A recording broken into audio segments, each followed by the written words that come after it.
নমস্কাৰ মোৰ বন্ধু বান্ধৱীসকল মোৰ ইউটিউব চেনেললৈ আপোনালোকক স্বাগতম জনাইছোঁ। আজি মই আপোনালোকৰ কাৰণে কেইটামান ইম্পৰ্টেণ্ট জিকে কুৱেশ্যন লৈ আহিছোঁ। যিকেইটা জিকে কুৱেশ্যন লৈ আহিছোঁ সেই কুৱেশ্যন কেইটা আপোনালোকৰ যিকোনো এক্সামৰ কাৰণে বহুত জৰুৰী হ'ব।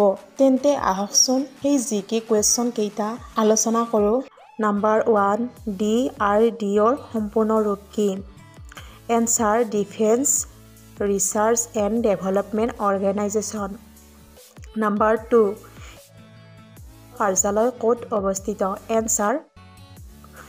নাম্বাৰ 3 কুচিপুড়ি ভাৰতৰ কোনখন ৰাজ্যৰ নৃত্য? এনসাৰ অন্ধ্ৰপ্ৰদেশ।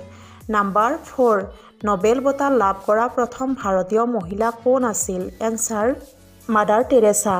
নাম্বাৰ 5 ভাৰতৰ প্ৰথম মহিলা কেবিনেট মন্ত্ৰী কোন আছিল? এনসাৰ ৰাজকুমাৰী অমৃতা কৌৰ। ভাৰতৰ প্ৰথম মহিলা কেবিনেট মন্ত্ৰী হ'ল ৰাজকুমাৰী অমৃতা কৌৰ। নাম্বাৰ 6 ভাৰতৰ প্ৰথম প্ৰধানমন্ত্ৰী কোন আছিল? তো বন্ধু বান্ধৱীসকল এই এনসাৰটো সকলোৱে জানে। ভাৰতৰ প্ৰথম প্ৰধানমন্ত্ৰীজন কোন আছিল? এনসাৰটো হৈছে জৱাহৰলাল নেহেৰু। নাম্বাৰ 7 ভাৰতত কিমানখন ৰাজ্য আছে? এনসাৰ 28খন। নাম্বাৰ 8 ভাৰতত কিমানখন কেন্দ্ৰীয় শাসিত অঞ্চল আছে? এনসাৰ 8খন। ভাৰতত 8খন কেন্দ্ৰীয় শাসিত অঞ্চল আছে। নাম্বাৰ 9 মাজুলী ভাৰতৰ কোনখন ৰাজ্যত অৱস্থিত?